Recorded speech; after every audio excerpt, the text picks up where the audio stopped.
Καλησπέρα. Σήμερα θα μιλήσουμε για τη δύναμη της σκέψης και πώς αυτή υλοποιεί την πραγματικότητα γύρω μας. Όπως ξέρουμε, η σκέψη έχει μεγάλη δύναμη.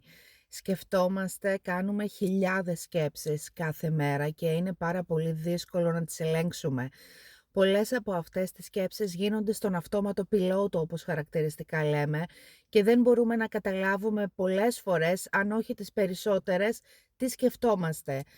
Οπότε το ζήτημα είναι το εξής: πώς μπορούμε να ελέγξουμε τη σκέψη μας, ώστε να φτιάξει και η πραγματικότητα γύρω μας. Επειδή, όπως προανέφερα, είναι πολύ δύσκολο να ελέγξουμε όλες αυτές τις σκέψεις που κάνουμε καθημερινά, οι οποίες είναι, αν όχι εκατοντάδες, είναι χιλιάδες, υπάρχει το εξής μικρό κόλπο. Όταν σκεφτόμαστε κάτι, συχνά αυτό συνοδεύεται και από ένα συναίσθημα.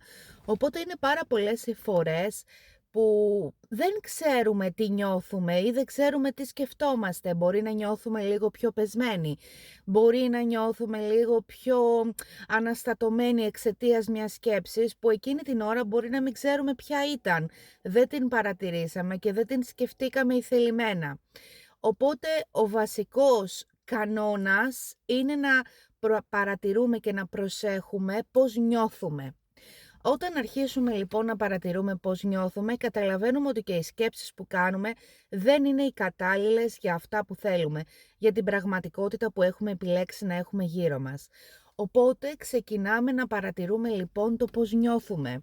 Όταν αρχίσουμε να ρίχνουμε βάση στο συναίσθημά μας ουσιαστικά, καταλαβαίνουμε λίγο και τις σκέψεις που κάνουμε. Οπότε το πρώτο βήμα για την υλοποίηση των επιθυμιών μας είναι η εξής: από σήμερα θέλω να παρατηρήσετε το πώς νιώθετε. Και όταν δείτε ένα συναίσθημα το οποίο δεν σας εξυπηρετεί με αυτά που θέλετε, θα το αλλάξουμε. Πώς θα το αλλάξουμε? Θα κάνουμε σκέψεις οι οποίες εναρμονίζονται με αυτό που θέλουμε. Όταν λοιπόν έχετε ένα συναίσθημα το οποίο δεν σας εξυπηρετεί, θα το αλλάξουμε με κάποιο άλλο. Θα κάνετε ηθελημένα μία σκέψη η οποία θα σας κάνει να νιώσετε καλά. Και έτσι θα ακολουθήσει και το ανάλογο συναίσθημα. Να ξέρετε ότι πιο πολύ υλοποιεί το συναίσθημα παρά η σκέψη. Οπότε θα δώσουμε βάση εκεί πέρα. Σας ευχαριστώ πολύ.